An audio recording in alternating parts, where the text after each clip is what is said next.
સલામ મિત્રો, તો આજના વિડીયોનો વિષય છે ફેસબુક, યુટ્યુબ વગેરે પર કારકિર્દી, જેમાં લાંબા ગાળાનું આયોજન માંગે છે.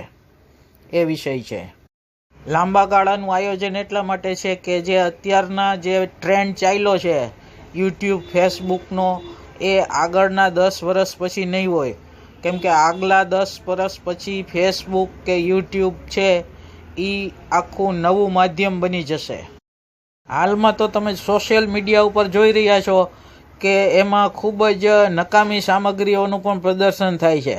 અને જાણીતા યુટ્યુબરો તો યુટ્યુબની જે પોલિસી હોય ને એના જ વખાણ કર્યા જાય છે અને એના જ વિડીયો બનાવ્યા જાય છે, જેથી કરીને લોકોને કે જે લોકોને કારકિર્દી બનાવી છે એને યોગ્ય માર્ગદર્શન મળતું નથી. અને આવા લોકો જે યુટ્યુબરો છે જાણીતા, એ અવળે પાટે ગાડી ચડાવે છે. ખરેખર તો આ લોકોની પણ કારકિર્દી ટૂંક સમયમાં સમાપ્ત થઈ જશે. કેમ કે હવે આર્ટિફિશિયલ ઇન્ટેલિજન્સની મદદથી હવે યુટ્યુબના જે ચેનલ ઓપરેટરો છે એ લોકો જ પોતાને હિન્દીમાં કન્વર્ટ ભાષા કરી નાખશે, જેથી કરીને હવે આવા યુટ્યુબરોનું પણ એક ચક્રી શાસન છે ને એ ખતમ થશે ટૂંક સમયમાં.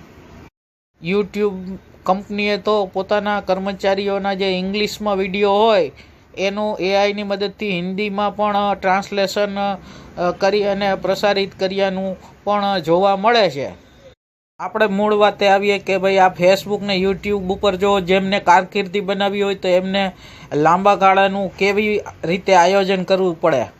તો આ માટે સર્વપ્રથમ તો ઇન્ટરનેટને સમજવું પડે. અને ઇન્ટરનેટ જે શરૂ થયું એ અને ભવિષ્યમાં જ્યાં અટકવાનું છે એમાં 3 ગાળા છે, એટલે કે 3 વિભાગો પાડવામાં આવ્યા છે. એ હું ટૂંક સમયમાં સમજાવું છું. જે 3 ભાગો છે એ દરેકમાં 15 વર્ષનો સમયગાળો ગણવામાં આવે તો એક 15 વર્ષનો સમયગાળો તો ચાલ્યો ગયો છે. બીજો જે 15 વર્ષનો સમયગાળો છે એ હાલ ચાલી રહ્યો છે. અને ત્રીજો જે સમયગાળો આવવાનો છે એ 2030 અથવા તો 2035 પછી શરૂ થશે. આ અંગેની ચર્ચા ભાગ 2માં જોઈશું. વિડીયો કેવો લાગ્યો એ કોમેન્ટ કરો.